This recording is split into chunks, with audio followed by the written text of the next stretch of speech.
जब बात रहस्यों की आती है तो भारत का नाम दुनिया में सबसे आगे होता है। भारत में ऐसे कई रहस्य मौजूद हैं जो अभी भी कौतूहल का विषय बने हैं और जिनका पता लगाना वैज्ञानिकों के लिए अभी भी नामुमकिन साबित हुआ है। ऐसा ही एक रहस्य मौजूद है दिल्ली के ऐतिहासिक कुतुब मीनार कॉम्प्लेक्स में। कुतुब मीनार के पास एक विशाल खंभा है जिसे लौह स्तंभ कहा जाता है। इसके बारे में बहुत कम ही लोग जानते होंगे, लेकिन इसका इतिहास बेहद पुराना है और यह खंभा रहस्यों से भरा हुआ भी है।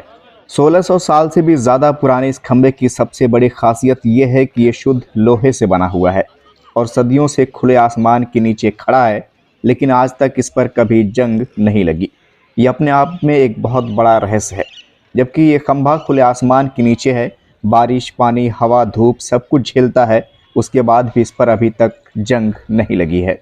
इतिहासकारों की माने तो इस लौह स्तंभ का निर्माण राजा चंद्रगुप्त विक्रमादित्य ने कराया था और इसका पता उस पर लिखे लेख से भी चलता है, जो गुप्त शैली का है। हालांकि कुछ विशेषज्ञों का मानना है कि इसका निर्माण उससे बहुत पहले किया गया था, शायद 912 ईस्वी में।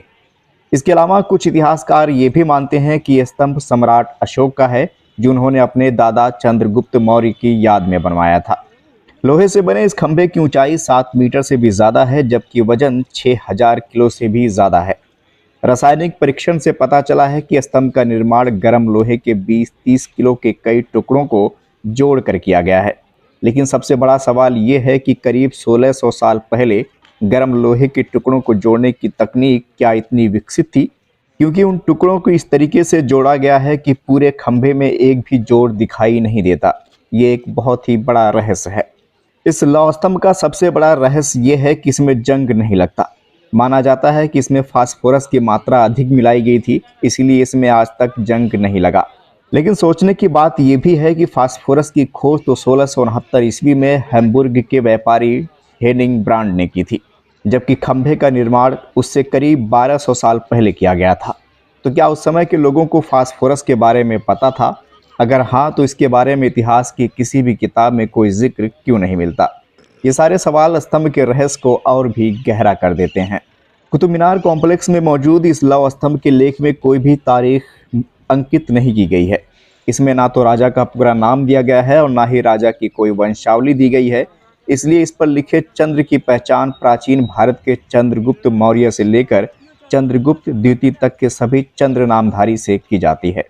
कुतुब मीनार दुनिया की सबसे ऊंची वो मीनार मानी जाती है जो ईंट से बनी है, मगर कुतुब मीनार के बीचों बीच बना ये लौह स्तंभ भी किसी रहस्य से कम नहीं है, जिसको लेकर कयास और अफवाहें भी उतनी ही हैं जितना इसको लेकर रासायनिक और ऐतिहासिक दलीलें। मगर ये बात एकदम शीशे की माफिक साफ है कि उस दौर के लोगों में धातु विज्ञान का इल्म आला दर्जे का था, तभी तो उन्होंने ऐसी कारीगरी के नमूने पेश किए जिससे वर्तमान वैज्ञानिक तक हैरान है।